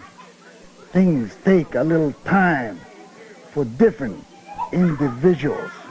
Just remember that, you little punk. That's right, Gordon Solie. You know we've been uptown, we've been downtown, and we've been all around town. And we're seeing things that we don't like, and we're hearing things that we don't like. You know, Gordon Solie, when we first won these titles, we put up an open contract. But I'm going to talk to Scott, the matchmaker, and I'm going to see what I can do about this. You know, Michael Hayes, he's trying to go out, and he's trying to get people like Wrestling 2, Kevin Von Erich, and Tommy Rich to come and try to beat us. Well, Michael Hayes, it's not going to be done, boy. Well, on Saturday night, August 29th, it won't be any of those gentlemen. It'll be Andre the Giant and Michael Hayes against you two. Hey, Gordon Solie, it's like this, man. You know, when you back a dog in the corner, he ain't got no other choice but to come out fighting. And that's just what we're going to do, Michael Hayes. You know, boy, like I taught you, or like I tried to teach you, you don't spit in the wind, and you don't mess with the Superfly and the Master of Disaster. Because when you do, boy, you're going to get hurt. And this big geek he's bringing in, man, hey, Gordon Solie, that's not right, man. That's not right at all. He's going out and he's trying to get everybody. But it's not going to work, Michael Hayes. And we're going to show you right here in Albany, boy. Hey, what we did to you here on TV ain't nothing, man. That ain't nothing. Tickets on sale at all seats, locations in the Omni. Well, Gordy says, you know what happens when you back a dog into the corner, Jamie? They gotta fight. And that's basically what's going to happen here for the heels as Michael Hayes bringing in that geek Andre. Gordy says it ain't right, Gordon, but they'll be ready come the Omni. That's because Terry Gordy is afraid of no one, and Jimmy Snuka, got that right. He's just nuts at this point, so he's not afraid of anybody. I always loved that was Gordy's character forever. His entire life, really, in the world of professional wrestling was he never backed down, even as a heel. He was never a chicken shit coward heel, right? It was always Michael Hayes. No, Terry, back up. No, Buddy and Michael would have to pull Terry back from many a fights that he was, goaded into. Yeah, that was always Michael's job to be the chicken. Gordy just wanted to pound whoever he could. Right. So show continues on. He's been here for a few weeks now. Kevin Von Erich back again this week, taking on Joe Foster as we get a little feeling out process to start. Pretty basic stuff here by Kevin, who is still in boots, I noted at this point. He's not barefoot quite yet. But Foster trying for some offense, which seems to anger Kevin. I didn't give you permission. So Kevin Von Erich going to kick it up a notch here, going into overdrive, landing some pretty quick and solid moves, if you get my drift, including a really nice drop kick to the face and a nasty-looking elbow drop to poor Foster. And then it's a drop kick right out of a test of strength. Kevin Von Erich showing off some skills here. And then a second standing drop kick just all over poor Foster. Kevin then locking in those standing body scissors, looking to rock him back into a cradle once again. But Foster stumbling backwards into the ropes, and it forces the break. And Kevin didn't look like he wanted to let go. I think he was waiting for Foster to regain his balance and kind of walk back out to cradle him up, but it just wasn't going to happen. Really awkward. Yeah, it was. Kevin's run right now is reminding me of the 2 Lars Anderson matches we had in July. Just pummeling the offense? He's just pummeling his opponents in these. I mean, if you didn't know who Kevin was, and he could be perceived as a heel at this point. Yeah, for sure. No doubt about it. He's very aggressive in the ring. So he can't lock on his rolling cradle here, the body scissors cradle spot. So he has to release, and he has to call an audible. So he lands a big jumping splash as Foster now wishes he had been cradled, because that did not look pretty. Kevin Von Erich, he's not a beefy guy, but he threw every bit of his weight down into the body of Foster to score the win, 5 minutes and 43 seconds. Yeah, good win for Kevin. And it continues. It will continue on, but Kevin Von Erich looking sharp out here. If anything, he looks believable in the ring. Very believable. Like I said, I'm comparing him to when Lars was in. Whatever happened to Lars? Whatever happened to Lars, indeed. A couple of matches in the openers and then nothing ever again. But, the stories I've heard is Ole loaned him some money to go run that. What was that promotion he tried to run in the end of the 70s there? World League Wrestling? Yes, and Lars was supposed to pay it back, and wouldn't you know it, Lars doesn't pay it back, and then they kind of had a falling out after that, and Ole, he worked with Lars some, but they never really got along, obviously, as you could imagine after that. See, there's another guy that Barry Rose could bring in for a Georgia panel discussion. Bring in Lars Anderson. But for right now, guys, we're going to go back to when everything was great. Everything was right in the world. 1981, but I guess that depends on who you ask. At least in the world of wrestling, it was. Georgia heavyweight champion Tommy Rich returning for yet another promo. So they basically confirm it here in this interview. Ken Patera is gone from the territory, but the masked superstar, the superstar now here, and he's got a matchup upcoming, a rematch with Tommy Rich, August the 29th in the Omni. And Tommy says, no promises, Jammie, but he's looking maybe to teasing here, unmasking the superstar. Yeah, they all want to take the mask off a masked wrestler. Yeah, well, it was kind of threw me off. It's like, that's not really a babyface thing to say as soon as the guy returns to the territory, but the fans are going to love it because they hate the superstar. So it all makes sense. And you just talked about one masked wrestler. Let's talk about another. Mr. Wrestling 2 is back on TV. Grumpy 2 back here in the Georgia territory and back on television, teaming with the national champion Steve-O. They're taking on the duo of Jose Medina, and here's the guy you were talking about, Alex Reinoff. Yes, another Germany. noob.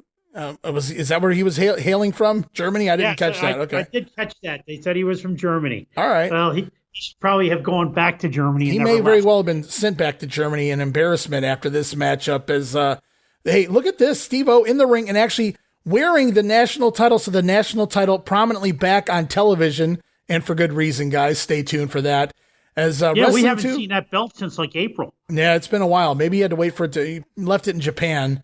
And they had to mail it back. Yeah, it took that long. Yeah, back then. You know how the mail goes. That's customs' fault, not the post office. So always remember that. If you're getting a package from overseas, it's held up in customs. We deliver it as soon as we get it. There you go. So Wrestling 2 back and the national title back. So double win here in this one. Grumpy 2, or Wrestling 2 looking as grumpy as ever. As the match gets going, I wrote here in my notes, but clearly from what you said earlier, the answer is yes. I wrote LMAO, Jammie. Did you see this guy Reinoff run off the ropes? I wrote LMAO times 2. Just absolutely ridiculous. This guy clearly not a trained wrestler. And that's what I was going to bring up to you when he does. That wasn't even supposed to be a crisscross. 2 goes to give him the knee, and the guy just like does it steps aside, hits the other ropes, and then realizes, I think I messed up, and he ran back across the ring, hit the rope. Well, not even ran. It's kind of slowly sauntered across the ring, hits the ropes again, and then comes off kind of slow, and then two just nails him. Yeah, and rightfully so. I mean, it was slow motion, him going off the ropes, kind of walking into the ropes, It was very much exposing the business. Yes, that's what I was going to say. That was bad. I didn't catch it when I watched it 40 years ago, but I caught it today. Oh, it was easily. Anybody would have seen it today. I mean, you don't even have to really be looking for it to go, what the hell was that? You don't have to be smart to the business and know the inner workings to realize that was not right. And I thought that Chuck Austin was bad earlier, but this Rhinoff is next level bad. I wrote awful here. Thank God Wrestling 2, he catches a whiff of it and ends this thing as quick as he can, puts this guy out of his misery with the $1 million knee lift. The babyface is going over in 4 minutes and 54 seconds. Rhinoff, I do believe, never to be heard from again. Yeah, if he did come back under another name, I would never recognize them. Wow, no wonder he went under presumably an assumed name, or at least an assumed country here.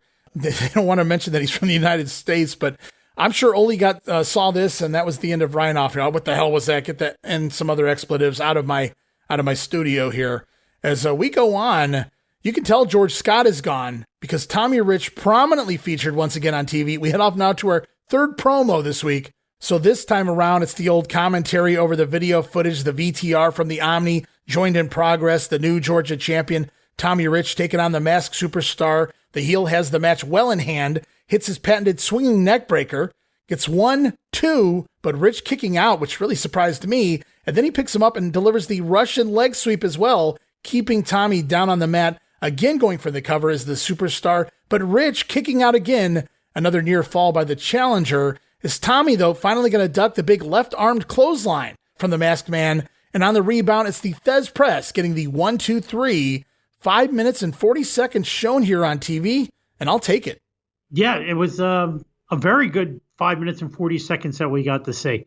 It's nice to see a babyface not being buried and actually kicking out of the heel's finishing really, move. Yeah. 2 finishers in a row. Yeah. That he kicked out. So that builds up the strength of Tommy Rich. I mean, it made Tommy look strong. This was laid out this night for Superstar. If you're in the Omni and you're watching this, you might think that Superstar is going to win the belt. Right. Yeah. It's very interesting because Tommy's handed the belt, obviously, and then he's forced into a match with a guy he wasn't prepared for, but he scores the win here. And we've already heard from Tommy Rich 3 times now, Jamie, so it's only fair we hear from the other side. Right now, we're off to Gordon Solie standing by with the Superstar. Right now is certainly as controversial as any wrestler in the history of the sport. I'm referring, of course, to the Superstar. But I think one thing everybody will agree with when they see this man in action, there's no doubting or denying his tremendous capabilities in the ring. You may not agree with him philosophically, but you have to agree with the results he gets. You know, Gordon, I want to be the first, probably of a long line of individuals who are going to come up to Tommy Rich and say, Tommy, well done. Because Tommy Rich is a very, very competent young man. Many, many times he's been defeated, but every time he comes back, and now he's got the Georgia Heavyweight Champion. But I also want to tell you something, Tommy Rich, and everybody else is listening, Wrestling Number 2, and George Wells, and all these people. I used to be the ruler of this particular area. I used to have every belt in Georgia, every championship. And I haven't been idly sitting by in a garage someplace. I've been working out, and I've got my mind straight. My priorities are reorganized, and I've come back to Georgia with the idea of getting back all those championship belts. Well, on Saturday night, August 29th at the Omni here in Atlanta, you will have an opportunity to face Tommy Wildfire Rich for that Georgia title. You know, I'm not going to come out, and I'm not going to rant, and I'm not going to rave, Tommy Rich. I'm just going to tell you a few facts. I flew all the way from Tokyo, Japan, wrestled a match before that match that I had with you. Now, you won. You may have won the battle, but you didn't win the war. I'm sorry that I only gave you 13 stitches. I meant to give you about 36 or 38. But maybe this time when you walk into the ring as the champion, maybe you'll have a little bit more backbone.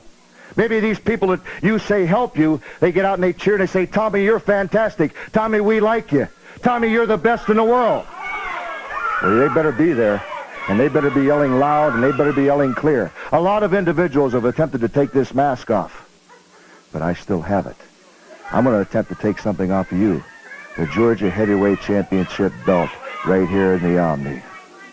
So Superstar says he used to be the ruler of Georgia. He had every belt in the entire territory. And his priorities are now reorganized, and he is back to recapture those very belts. Superstar admitting that Tommy Rich pinned him at the Omni. We saw it there in the footage. He pinned him last time around, but got to remember the Masked Man says he just got off a plane from wrestling in Japan, blaming a little jet lag there. As he says Tommy wants to take his mask. Well, that's okay, because Superstar coming for Tommy's title.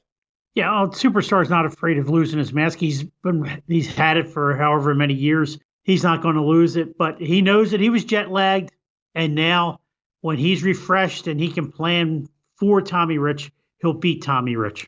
Just as simple as that. Blaming a trip to Japan for his loss against Tommy Rich. He didn't really use that as an excuse when he beat Steve-O earlier on the card. Could have used that. Hey, I already had a match earlier on the show. I wasn't prepared. But, we'll blame Japan instead as a Superstar. Yeah, exactly. Now, on a personal level with the Superstar, I know I've mentioned before, Michael Hayes was the first heel I liked. Mm-hmm. But right here is where I start to like the Masked Superstar. The guy doesn't come out and scream and yell. No, very articulate. He talks, he gets his point across. But later on that when he does start to scream and yell, it's look out. Absolutely. It's demolish and destroy as well. Perhaps later in his career. And Superstar's in for a long run here. He's going to be here quite a while. Till about April or May in 82. So he between Japan trips, of course. He's got a good run going to happen here. Yeah, he's going to be married to Tommy Rich for a while here as well in a feud that I'm looking forward to, as it's going to be a back and forth battle. And it's only getting started, like you said, as we head off to the ring now. Going to see Superstar in action, taking on, hey, how about this? It's been a long time. Mike Davis back in the territory as soon as Ole gets here. Coincidence? Yeah, good point. Well, didn't Mike was trained by Ole? Wasn't that the story? Was he? I don't remember. I don't recall Mike's background in regards to how he broke in. I just know that because we had that little Mike Davis Ole feud at the beginning of the year. Right? Yeah. Well, the feud they didn't really elaborate on, but it was there. Yeah, I mean they did an Omni show or two, and a little bit on maybe even Columbus, Ohio. Right. But, yeah, I remember them attacking Mike Davis, things like that. Right. Yeah. And then we haven't seen Mike since. Well, he's back, at least for this week, taking on the Superstar as Davis surprises Superstar with the crossbody right out of the gate for a 2 count. And Superstar going to bail to the floor and regroup as Davis, a rookie no more, Jamie. He's got a little experience behind him coming back here to Georgia. But the Masked Man going to return to the ring and try a sucker punch. But Davis again unloading on him, sending Superstar back outside a second time. Fans getting really behind here. One Mike Davis is finally, though, Superstar going to go to work, picking Davis apart on the mat, inside and outside the ring, even a slam out there on the studio floor as the fans begin chanting for Tommy, Tommy. And Mike Davis going to fire up, using that to his own advantage. Thank you, Jamie. A series of big fists rocking the Superstar back into the corner, but as Davis comes charging in, running into a Superstar knee, and the Masked Man going to capitalize with a swinging neckbreaker. But as he makes the count, 1, 2, the Masked Man picking Davis up before the 3 count and putting him in the Russian leg sweep, taking him down again, 1, 2, and picking Davis up again. Kind of a callback to Tommy Rich kicking out of those moves, as Superstar going to let Tommy know, that's okay, I still got another one in my book, as he locks on that infamous Cobra clutch hold, giving Superstar the win, 4 minutes and 40 seconds. Yeah, back then wrestlers didn't have just one finisher. They had several finishers up their sleeve, but when if you watch this one back, listen to Gordon's commentary and how much he puts over Mike Davis, you would think that Mike is going to be in for some kind of little push coming up, because he says if Mike Davis could score a win over the Superstar, he'd be right at the top of the pecking order for a shot at Dusty Rhodes. And very intelligent here by Bill Eadie, the Masked Superstar. These were the moves that Tommy Rich kicked out of. So he pulls Mike Davis up as if he was Tommy Rich, and then he locks in that infamous Cobra hold to show Tommy, that's okay, next time I got another move for you as well. Right. Great idea by Eadie to do it in that manner. Yeah, absolutely. It's a lost art. You don't see guys doing things like that today, for sure. Whatever idea it was, it was very well done. I agree, totally. As we go off now, once again, to Michael Hayes making his return to the studio. And, okay, well, we're going to hang around for a minute or two, because right now we want to talk to the fabulous Freebird himself, Michael Hayes. And at this time. Here's a man that, due to a lot of circumstances, obviously has had somewhat of a change of heart about his philosophy in this sport. I've got a change of heart. I'm trying to control myself at times. But nevertheless, when you see, Terry and Snuka are no picnic. I never would say that they were. They wouldn't have those belts if they weren't. You can look at them. They're both athletes. You know, I'm not going to be out here singing their song because I don't like neither one of them. But the thing is, like I said, I used my brain, and I felt the best way to get at this because I don't want this thing to go on forever, see? I ain't got time for that. Y'all running me all over the country now. I just flew in this morning. I got to leave here, fly out somewheres again. I need my beauty sleep. I need to get to bed, you know?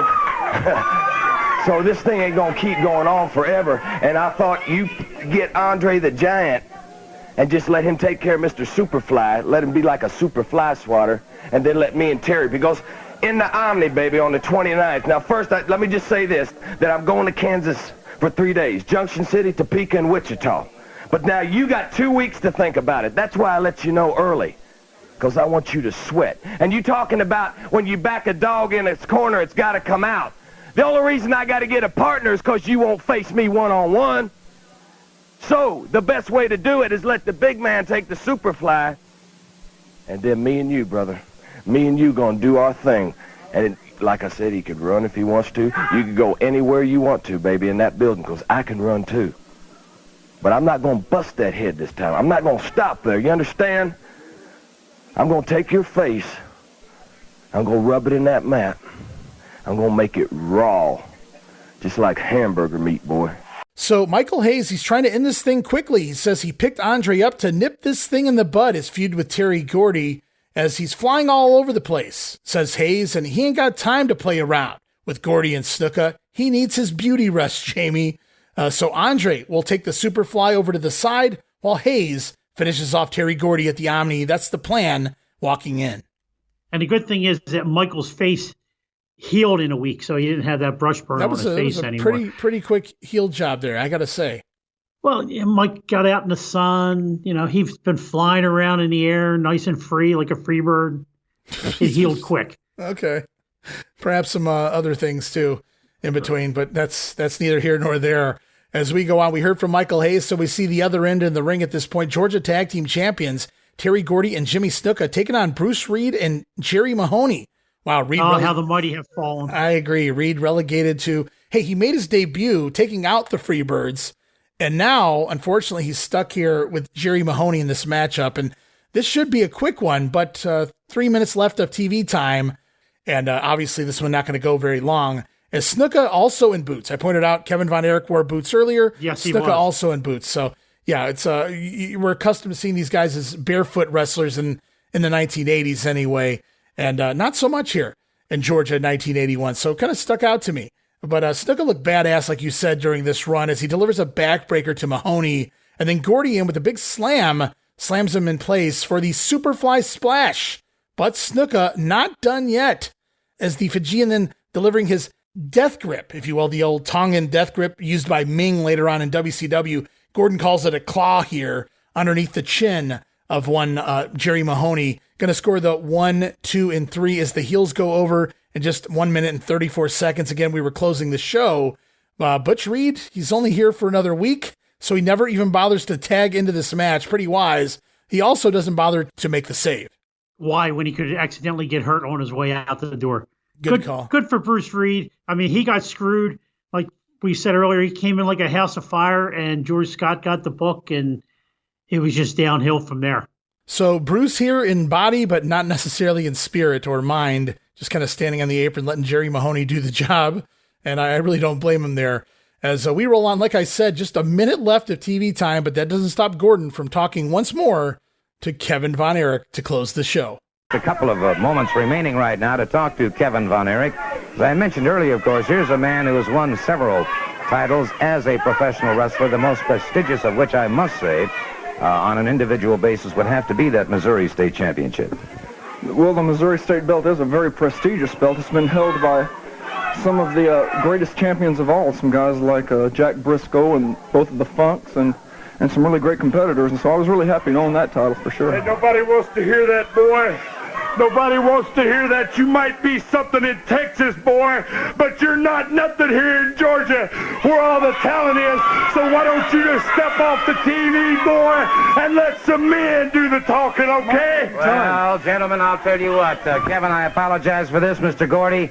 We have no time to talk right now. Stay tuned. The Atlanta Falcons coming up right now. So once again, referencing Kevin as a former Missouri heavyweight champion, and then Gordy and Snuka interrupting the promo. They finished their match, and then Kevin going to talk with Gordon, but instead the heel tag team champions interrupting Kevin here. Gordy says, nobody wants to hear him talk. Let's talk to the champions. He might be big in Texas, but not here where it counts on cable TV. But then, of course, we run out of time. Nobody really gets to talk, but the altercation was there. The tag team champions confronting Kevin Von Erich. Setting the stage for things to come. And I'm just not talking about Texas. No, absolutely not. No. We got some big things coming up here. Big things are brewing. And I love that. Just a little teaser at the end of the program. So we got a whole week to go, man, what happened when they went off the air? What could be? What is this going to be followed up next week? So a great teaser there by Ole Anderson to close the episode. Absolutely was. As I was saying earlier on about Kevin, I wonder if maybe even Kevin was getting the Ted DiBiase treatment here. Like when Ted first came in, the purpose was to get him ready for a world title run. Maybe that's what was. That's debatable. Whether he was going to get the belt or not, let's see what he can do. Right. To see if he's going to be in a position to get it eventually. Well, they tried Kevin out in Georgia. They tried David out in Florida. You can't say Fritz wasn't, spreading the wealth here, seeing what his boys could do. And it's kind of ironic that of the three, it was Kerry who winds up getting the world title. Well, Kerry was much more popular than Kevin in '84. I'm not going to argue that. That's why but you're right. It's kind of funny that Kerry's the one that ends up getting the belt and neither of the other two did. Of course, obviously David may have, but we'll never know. Right. It's a lot of fun stuff going on right now here in the state of Georgia. Things are just getting ready to pick up. They really are. This August 15th show, as I said to you before we started, I forgot how bad old-time wrestling could be. And this was the epitome of old-time wrestling this week. We had lots of 7-minute squashes. Pretty good opener, but the rest of the show was just not that exciting. The interviews, they were good, but they weren't stupendous until the very last one with Gordy and Snuka interrupting Kevin Von Erich. I mean, even Michaels was solid, but it wasn't normal Michael Hayes level. But things are about to pick up, and things are going to get much better now through, like I said, the end of 82. Right. Well, Ole's back in charge, and the matches obviously noticeably a lot longer here on television. Most of them going anywhere between 5 and 7 minutes. And I feel like the Wrestling 2 match would have went longer had that guy actually known what he was doing in the ring. But I feel like 2 called an audible, and they got the hell out of there. I think that guy probably ran the hell out of that TV studio. If he was smart, he did.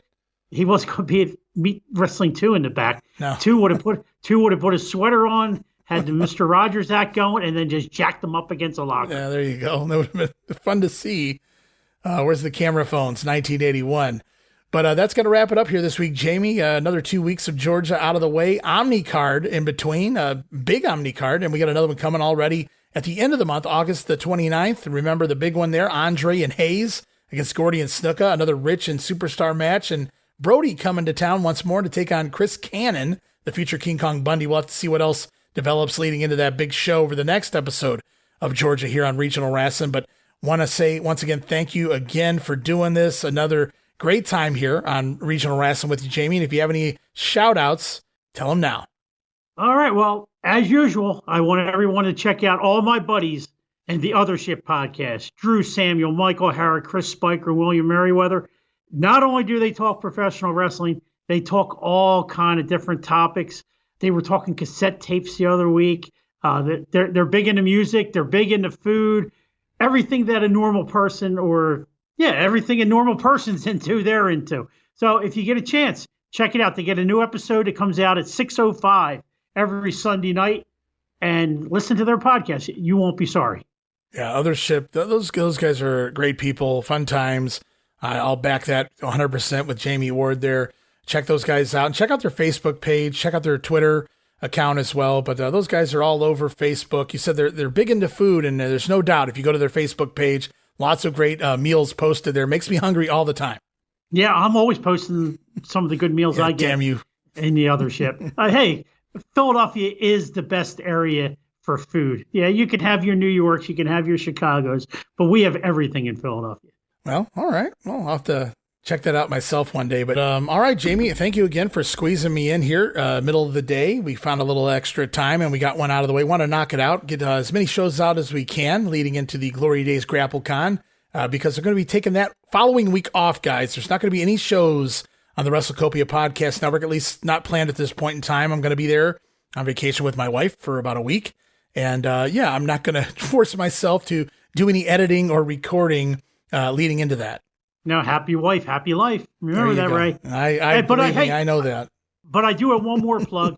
If anybody hasn't listened yet, you need to listen to Ray's Wrestling Memory Grenade, where he covers WrestleMania 40. Just not because I'm on the 40? show. We didn't do 40. WrestleMania 4. I was close. 44. You know what I meant. You need to listen to this thing. It is, first one was 4 hours. The second one was 3.5 hours. It's in-depth coverage like you will never get anyplace else. It is the definitive coverage of WrestleMania 4. Everyone should listen to it. It is just pure awesomeness. Gene Jackson's on. Ray's brother Jesse's on. Jesse's your ordinary fan, and I love listening to guys like him. So please check it out. You won't be sorry. Yeah, Jammie Ward's on there as well. We had a fun time, when I looked at the time of those shows, when I got done editing and splicing it all together and going through all out and talk about some nights, man, Jammie, I got to tell you, I was a little drained, but I got it done and I got the shows out. It was looking at those times when I was a little weary, like, oh man, this went a lot longer than I had anticipated. But as I played those episodes, I listened to them as I was cooking dinner and things like that. As I got through them, I said, wow, that really flew by. I don't know if it was just so many different takes from all of you guys and all in the deep dive, but it just really flew by and I really enjoyed listening to it after recording it. Yeah, when I'm listening to them at work, I mean, it was just flying right by. I didn't realize 4 hours went by so quick. And I've seen a couple of reviews for the show and they've given you the same compliment. It was over before they knew it because it just flies. It's so interesting. You're not losing track. You're just into it the whole time. Yeah, well, I had a fun time, and I think Gene Jackson said that somehow we made WrestleMania 4 far more interesting than it actually was. Now, I know you're not going to agree with that because you were a big fan of WrestleMania 4 being there and all in that big tournament. But I'll take that as a compliment because I know a lot of people weren't exactly the biggest fan. It's just the show just kept going on and on and on. But we had a lot of time making fun and having some fun. And yeah, guys, go check that out. 2 parts up at the Wrestling Memory Grenade, parts 1 and part 2, WrestleMania 4 review. And this week I dropped a bonus edition. I spliced them together. So if you're working from home or you're somewhere like Jammie, you're delivering mail, you're doing something along the lines where you're out all day, pop in those earbuds, charge them up the night before, pop in those earbuds, and you can listen to all 7+ hours straight through. Be a great thing to go to sleep with at nighttime.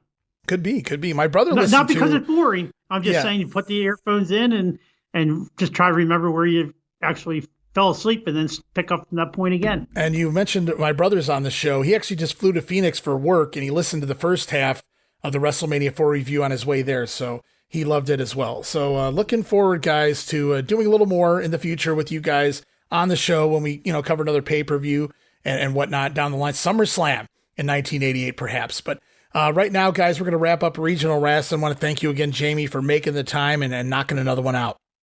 My pleasure, Ray. Next time you need me, just call. All right, guys, that'll do it here this week, but we shall return for more Georgia 81, Memphis 85, and UWF 86 very soon. I'm your host, Ray Russell. You can follow me on X at Rasslin Grenade. That's at RASSLIN Grenade. Also, follow and like me, Facebook.com/Rasslin Grenade. And don't forget that $5 all access tier over at Patreon.com/WrestleCopia. And until next time, we'll be back soon with more Regional Rasslin, where we talk the territories.